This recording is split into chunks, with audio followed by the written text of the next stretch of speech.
It is 6 p.m. on May 19th. Welcome to the City of Riverbank Planning Commission meeting. Can we have a roll call, please? Chair Michael Alterman, Here.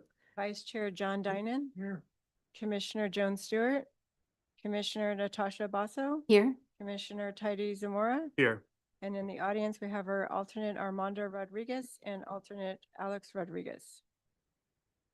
All right. If there's any planning commission member or staff who has a direct conflict of interest on any of the scheduled agenda items to be considered, is to declare their conflict at this time. I have a conflict with item 6.1 and will recuse myself for that presentation and vote. All right, and with no others, moving on to public comments. I don't have the full roll or full script here, but yeah, we'll open up for public comments. Right, for items not on the agenda.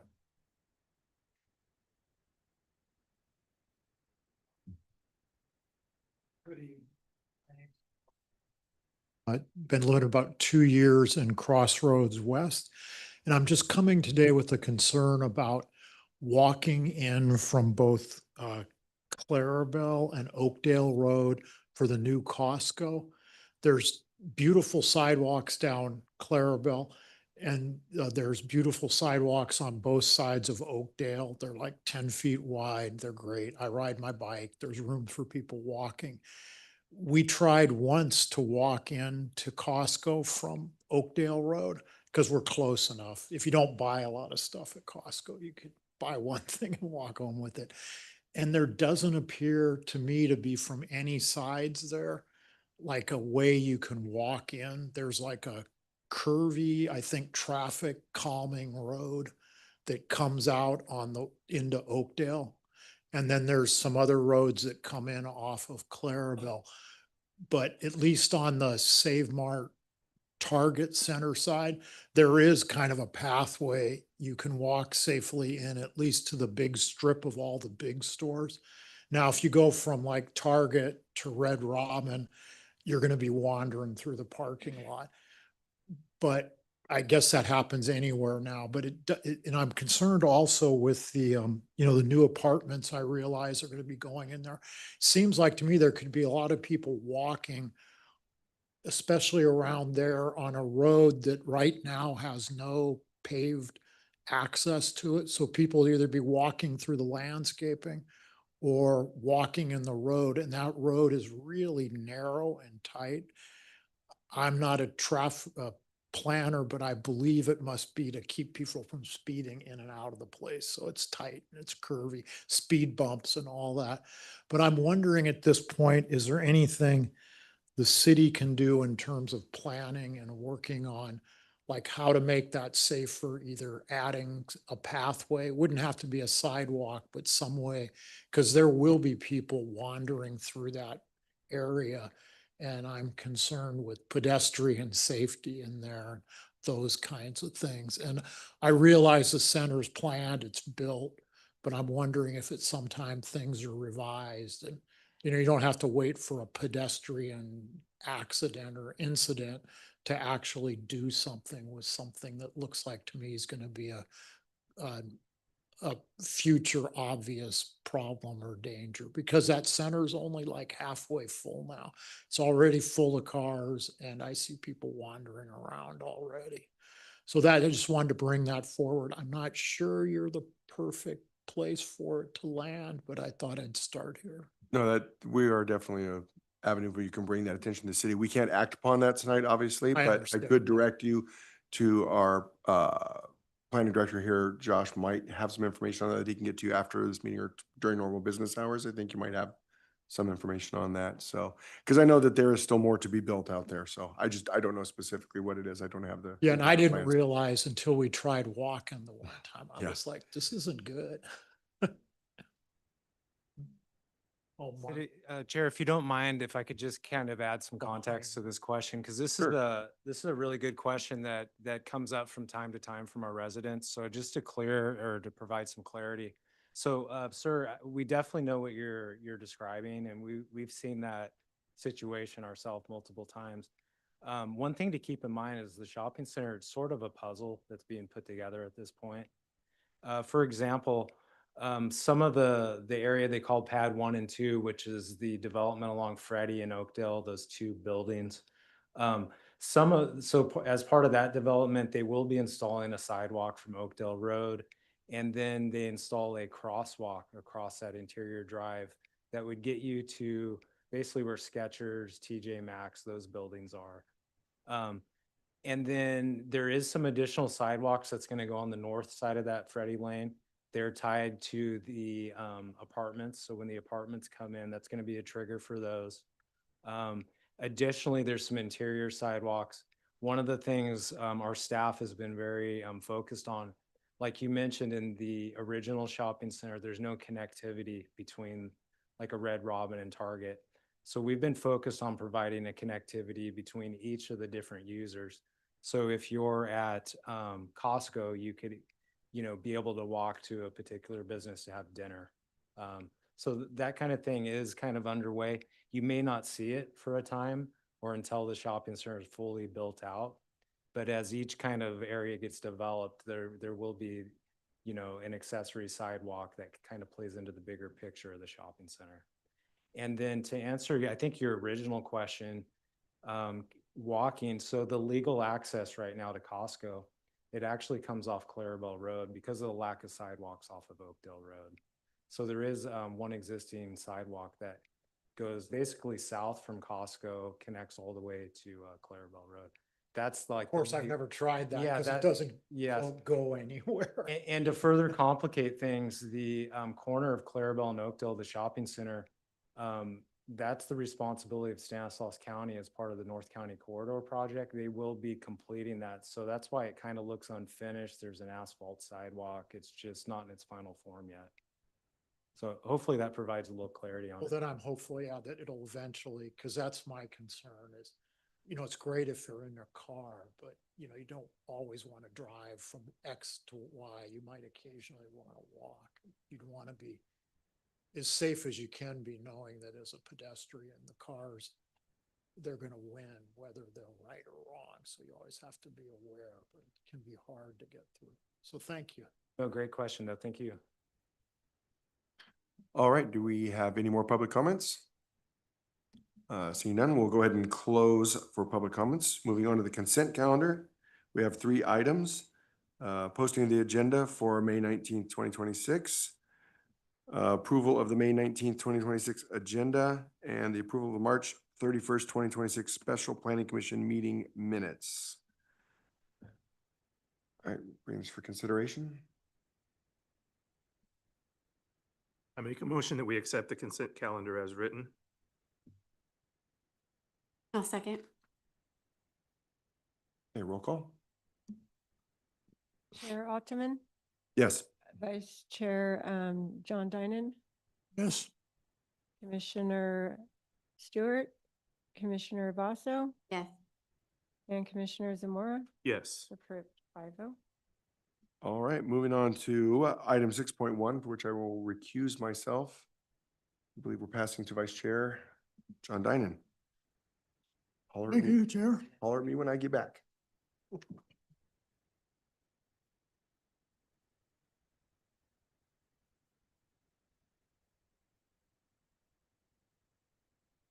All right, item 6.1, condition of approval amendment for vesting tentative subdivision map number 01-2025. Parent department file number 25-0010, closed parent dash Meadowview resolution number 2026-005. The project is a request to amend condition of approval number 9, apply to vesting tentative subdivision map number 01-2025 to allow a slope easement in lieu of a block retaining wall located at 4537 California Avenue at the northwest corner of the Snedegear Road and California Avenue intersection. APN 062-021-007. The project is exempt from SEQA per section 21159-21. Parent Alpha/Juliet close paren, exemption for qualified housing projects. We have a report from staff. Yes, thank you. Good evening, members of the commission. Tonight we have the Meadowview subdivision, which you probably remember we saw last year. And this is a condition of approval modification from that vesting tentative map 01-2025. I just real briefly wanted to go over the request itself. So the applicants requested to modify condition of approval number 9, and this condition required a retaining wall along the rear property lines of lots 18 through 31. And so to look at the map, that's kind of in the center of that rectangle. There's a slope easement against the property lines. Location is at 4537 California. The applicant is Carrie Pope. And ultimately, staff is recommending adoption of resolution 2026-005. This would recommend to the city council approval of the condition of approval modification. Just to give you a little more context where this property is located, it's on the eastern side of town. The cross street is California Avenue in Snedeker, and it's located just adjacent to Riverbank High School. Just wanted to give a little bit of background also. As I mentioned, this item was seen at the Planning Commission last June. The original request was a rezone to a planned development zoning district and a tentative map that allowed the development of a 31-lot residential subdivision. Ultimately, after receiving Planning Commission recommendation for approval, it was heard at City Council in August of 2025 and received approvals. Ultimately, in discussing one of the conditions, it became an issue, and this is condition number 9 off the tentative map. And again, this is requiring a slope easement. In the graphic or exhibit on the right-hand side of the screen, I've kind of highlighted the area that would be considered the slope easement area. Here's kind of just a visual idea of the difference between a slope easement and a retaining wall. So again, this kind of just shows what the slope easement would look like in lieu of a retaining wall. The actual condition of approval number 9 was written in such a way that it stated a slope easement shall not be permitted along the rear property lines of lots 18 through 31. In lieu of the slope easement, the applicant shall construct a block retaining wall along the shared property lines to retain grade differentials and ensure stability. The retaining wall shall be designed in accordance with the applicable building codes and city standards and shall be shown on the final grading and improvement plans, subject to the review and approval of the city engineer and building official. So after the project was approved, I had some discussions with the applicant's engineer and the applicant himself. And one of the things we realized, or may have been overlooked by the city engineer at the time, was that the city actually has a standard detail. I pulled it up here on the screen. So standard detail 901, this detail allows for the optional slope transition or slope easement area. So this is exactly what the applicant and their engineering firm is proposing. I've kind of zoomed in on the area of the detail that addresses a slope easement, and just wanted to mention there is a note on there about this slope transition being allowed only if expressly permitted by the adjacent property owner. That doesn't necessarily come into play because this is a brand new subdivision where the idea is the same property owner is developing and then selling these lots. So this kind of brought us to the modified condition. And I'll just read through this real quickly. The modified condition would read, the rear property lines of lot 18 through 31 shall be designed to address the grade differentials, drainage, slope stability, and long-term maintenance to the satisfaction of the city engineer.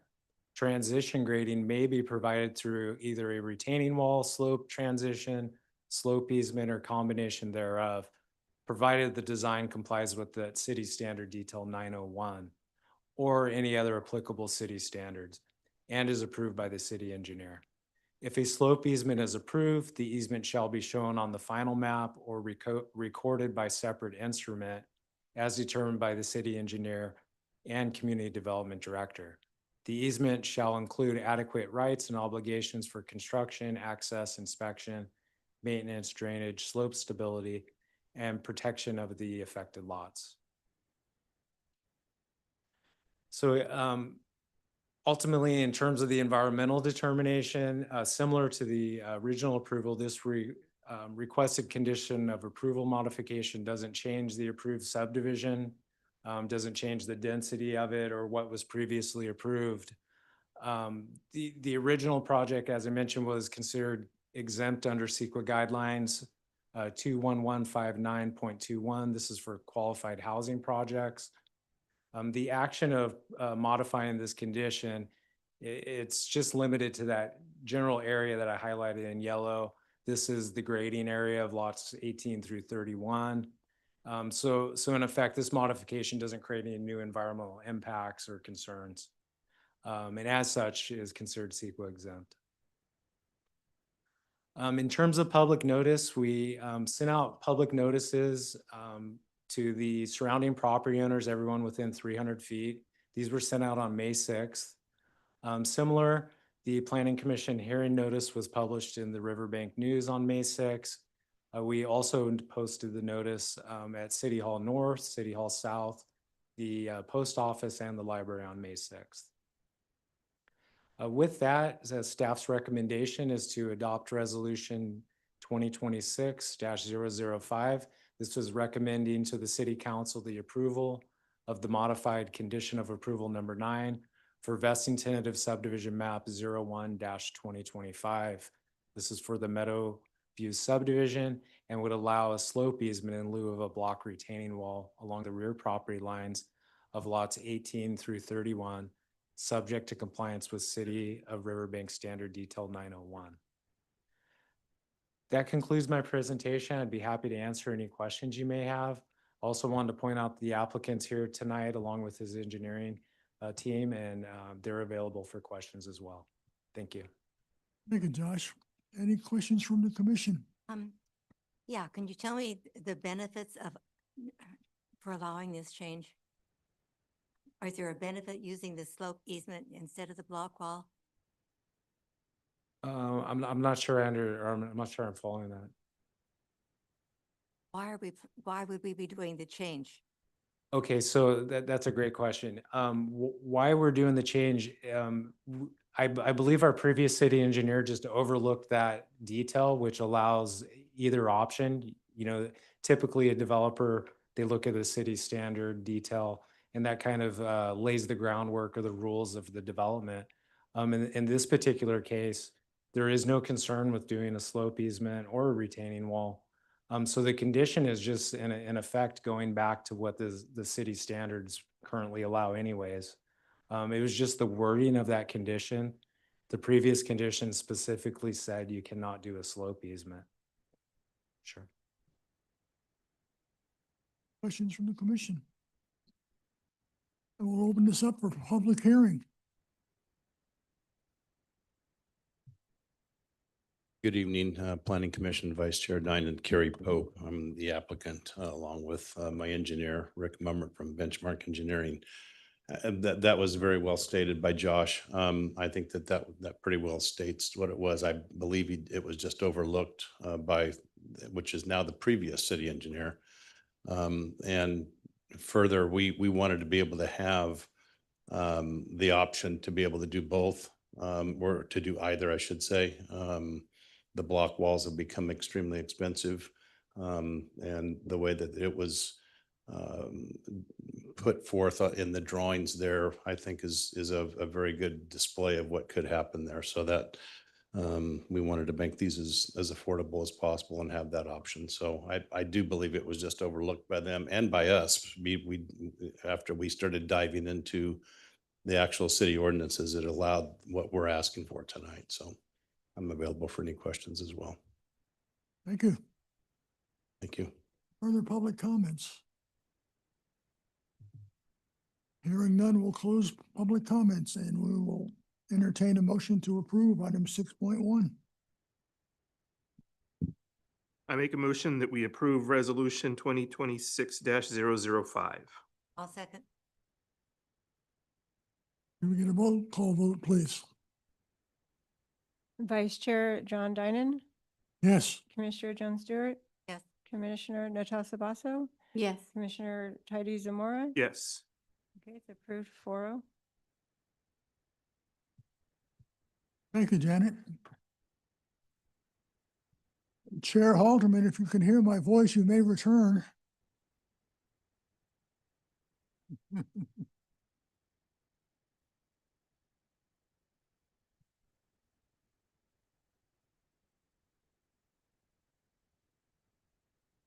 Bye, Rick. Okay, moving on. Item number 2, a conditional use permit number 01-2026. The McRitchie Community Center, Resolution 2026-006. The project is a request for a conditional use permit to allow the existing McRitchie Community Center to be rented out for events and to be able to serve alcoholic beverages during events, located at 6600 3rd Street between Santa Fe and Stanislaus Street.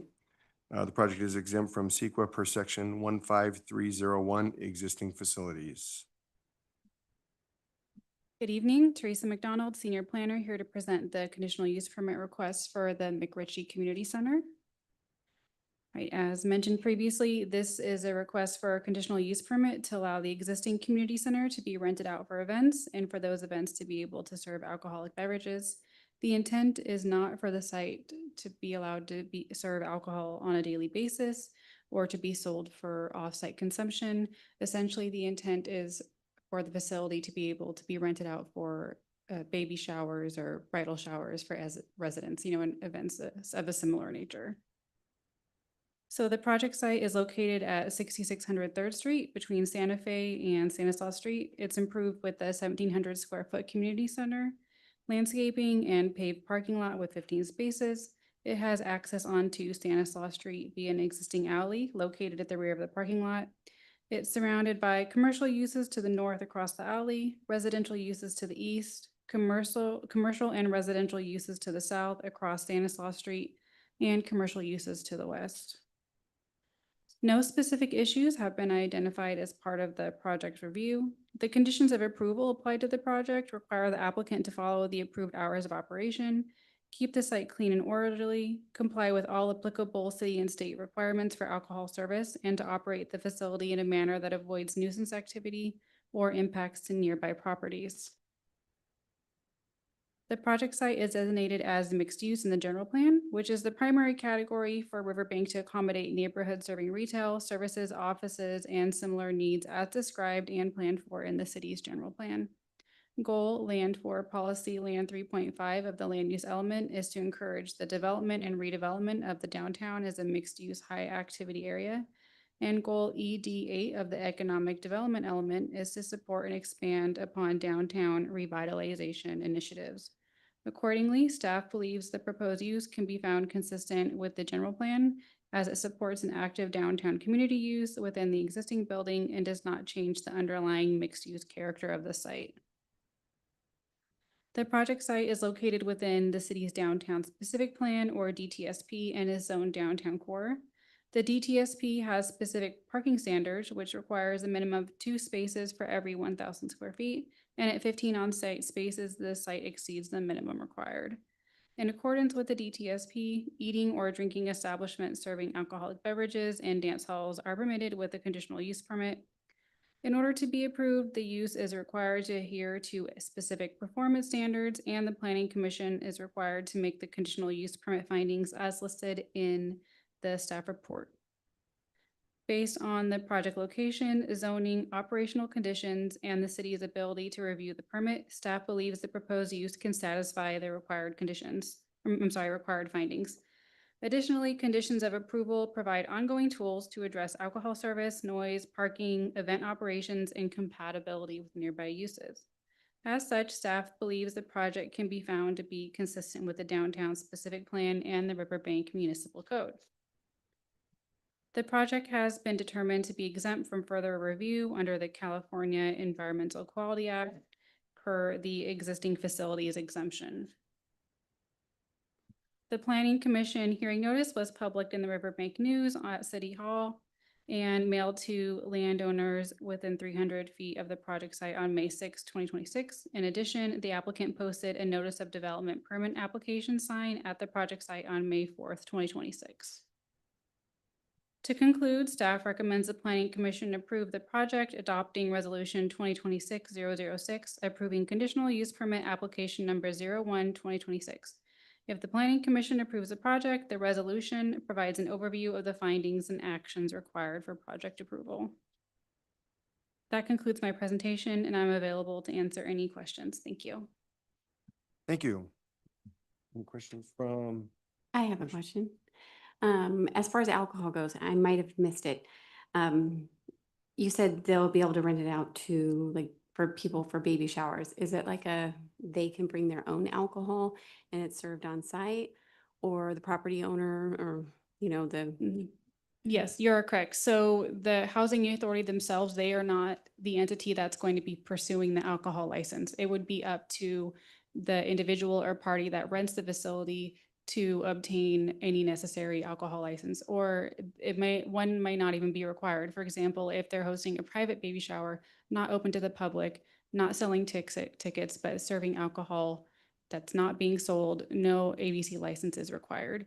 So it's up to whoever rents it to be able to obtain it, which the housing authority verifies as part of the rental that they have obtained all necessary licenses, that they have security if there's going to be an event or alcohol or something of that nature where security would be beneficial. Perfect, thank you. From the, all right, as a public hearing, if there's any public comments on that, we'll open that up. All right, seeing none, we'll close public comment. Oh, we do have one. I spoke too soon.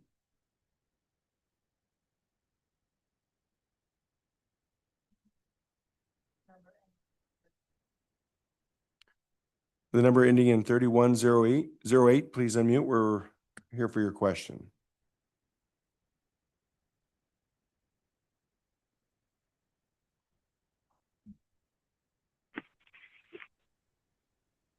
Hello? Yes, can you hear us? Yes, can you hear me? Yeah, go ahead, please. Yes.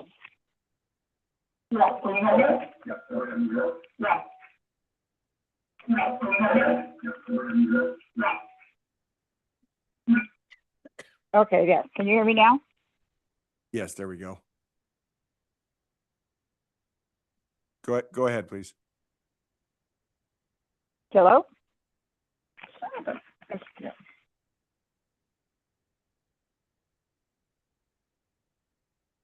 Go ahead with your question. Hello? Go ahead with your question.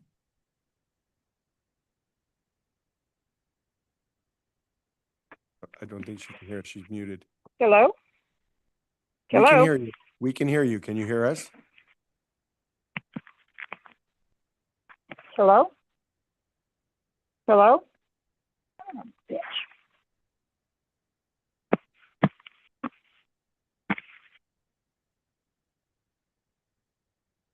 Is she still on?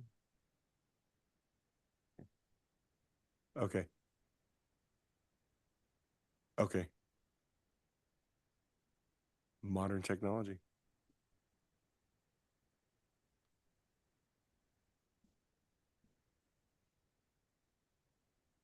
Okay, can you unmute again, please?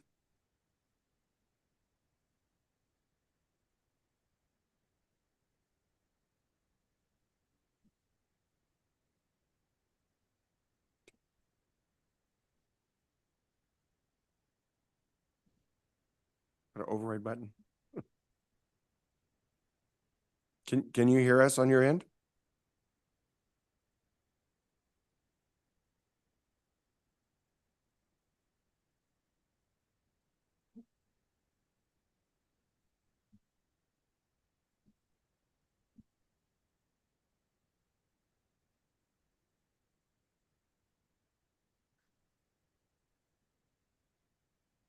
All right, can you, if you can hear us, you can unmute. Otherwise, we'll have to close for public comment.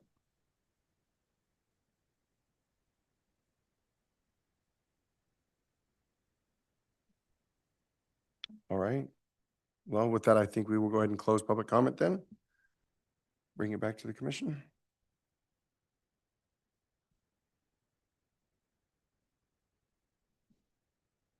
We have a motion.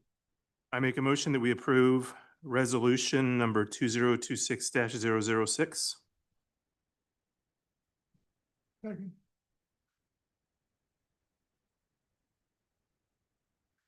Okay, roll call. Yep.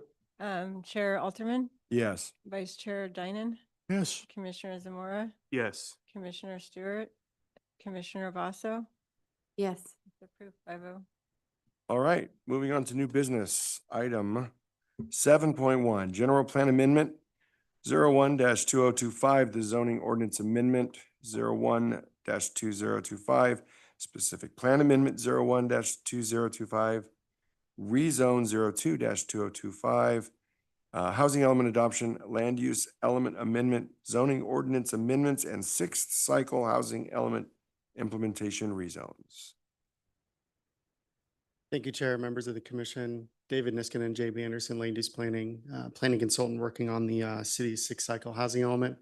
This item may be familiar with you since we presented to you last month, but we're back with direction that we received from council. So we're providing an update on where we're at with the housing element and the changes that we made per the city council's direction that we received.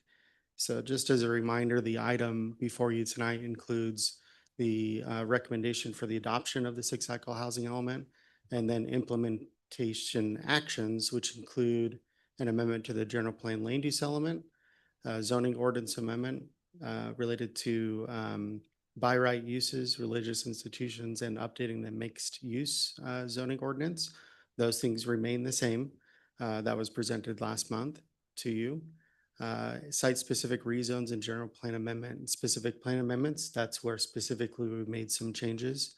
And then a specific plan amendment to the Crossroads Community Specific Plan. So just to provide some background, we presented the housing element in the associated actions, implementation actions to council on April 28th, following Planning Commission's recommendation that you voted on March 31st. In that meeting, essentially what occurred was that City Council voted to remove rezone site number 3, that's the site, the MID parcel on Roselle, from the housing element. And what that triggered for us was a modification to the housing element document to physically remove the site, as well as recalculate the city's ability to meet the RENA. And how we did that was we met with HCD staff on May 4th, a little correction in the staff report since it stated April 4th, it should say May 4th, to discuss some solutions. One solution would be to select another rezone site and move forward with notifying the property owner and going through that process. Another solution that we came up with HCD's help was to update the density calculation and the way we calculate the amount of units that we would get from HDR, high density residential, and mixed use sites. So previously presented to you last month was that we calculated the density at 20 dwelling units per acre for HDR and mixed use sites. Well, what we did was we updated it to 28 dwelling units per acre. So we just bumped up the density, which resulted in an increase in overall units that we're able to capture for RENA. That's a benefit for a couple of different reasons. One is we don't have to select another rezone site. It makes up the difference in the units lost for RENA. And then also, if on the bottom of the table in this RENA table, you see that there's a larger buffer than what was previously represented. And that is a key part of housing element implementation over the 8-year planning cycle, because if a site comes in or a development comes in on an HDR or mixed use property, and it's less than the number of units anticipated from the housing element, then we have that difference of unit, what was anticipated and what was actually being proposed. And now we can, safely say that we can make up that difference in another part of the city, or we can absorb that with the buffer that we have. So I know 28 dwelling units per acre may seem a lot. And for the valley, it kind of is. A lot of developments are built out at like 20 dwellings per acre. but there is a strategy in going this route compared to the other ones. So, and this, gave us the ability to bring it back to planning commission relatively quickly, as opposed to the alternative, which is to select another site and go through a long kind of process. The good news is that we, did that revision fairly quickly from council's direction. We sent it out for a 7-day public review period, the actual document, from May 7th to May 14th, sent it back to the state on May 15th. And this week, prior to planning commission, we received a letter from HCD stating that we meet all statutory requirements. And I believe that letter was printed out for you for tonight. So presumably, if the housing element's adopted by council and we send it in for certification, the city will receive certification, currently drafted. And that concludes my presentation. It's a relatively short presentation compared to the last time, I'm sure. But everything else remains the same as far as the code amendments, the amendment to the land use element. The other rezone sites that we're proposing still remain. The only difference is the removal of that one site.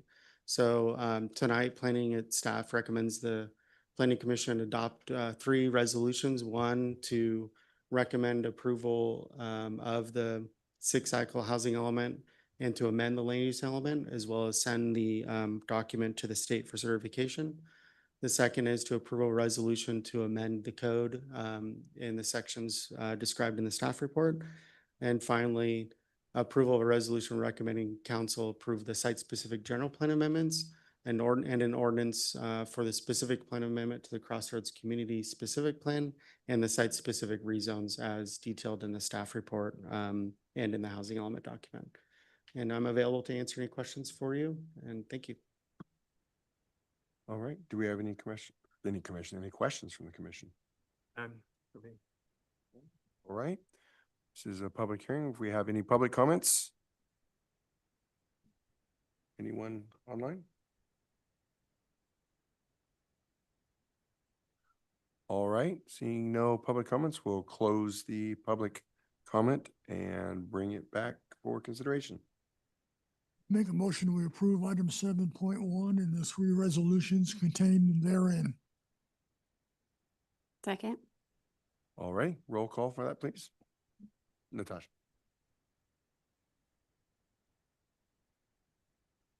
Chair Alterman, Yes. Vice Chair Dynan, Yes. Commissioner Zamora, Yes. Commissioner Stewart, Yes. and Commissioner Vasso. Yes. It's approved 5-0. Fantastic. Moving forward. Correspondence and county referrals, item 8.1, the Tivoli North Notice of Preparation. Yeah, Chair. Just wanted to go over a couple of items. The first one, as you mentioned, is the Tivoli North Specific Plan. And this is of importance to the city of Riverbank because this project will abut the Clarabelle Road to the south in between Oakdale and Roselle. So it's quite a large area. In fact, the city of Modesto's NOP says at full build out, the plan's projected to include between 3,800 and 6,900 residential units. The reason I brought this up tonight is because I wanted to mention this NOP. It's a notice of preparation. They're getting ready to kick off the environmental impact report. And so they're soliciting comments or areas to be studied within that environmental impact report. This comment period started on May 6th and it runs to June 5th. There is also a virtual scoping meeting that's scheduled. If you go on the City of Modesto's website, there's should be a Zoom link for tomorrow night at 5, I believe it's from 5 to 6 or 5 to 5:30. And there's additional details that can be found if anybody in the commission or anybody, any of our residents are interested in attending that virtual meeting. The other thing I wanted to point out, we did receive correspondence this week from the Riverbank Unified School District. They notified us that on May 5th, the school district adopted a resolution increasing their developer fees to a level 1 for new development within the district. What the implications of this are is that residential school impact fees increase from $517 to $538 per square foot. Commercial and industrial impact fees increased from 84 cents to 87 per square foot. And just a reminder, these fees are intended for new school district fees as the city has new development. So that's kind of what they support. Lastly, I wanted to mention, and I believe this was included in the commissioner's packet, we did receive a farmland working group newsletter addressed to the commissioners. This newsletter basically urges planning commissioners to pay close attention to the regional growth within this area of the county. They also mentioned that Modesto's 2050 general plan, and then lastly, they mentioned the Riverwalk project. So I just wanted to point that out because it was addressed to the commissioners. That's all the comments and correspondence I have. Oh, I did have one additional thing I wanted to add. Next week or next month's meeting in June for Planning Commission. So far, we have 2 items on the agenda. The first one's going to be Target, the store in Crossroads, is looking to amend their ABC license. So that will be a conditional use permit item. And then this was a project the commission approved, I think back in 2024. It's the Lucky House Tiny Home project. They're going to be coming in to ask for a time extension for additional time to kind of work on their project and get it to construction. That concludes all the correspondence. Thank you. All right, thank you. That include item 9, staff comments as well? All right, so we've got item 9.1 done as well. And with that, we will adjourn our meeting. Thank you.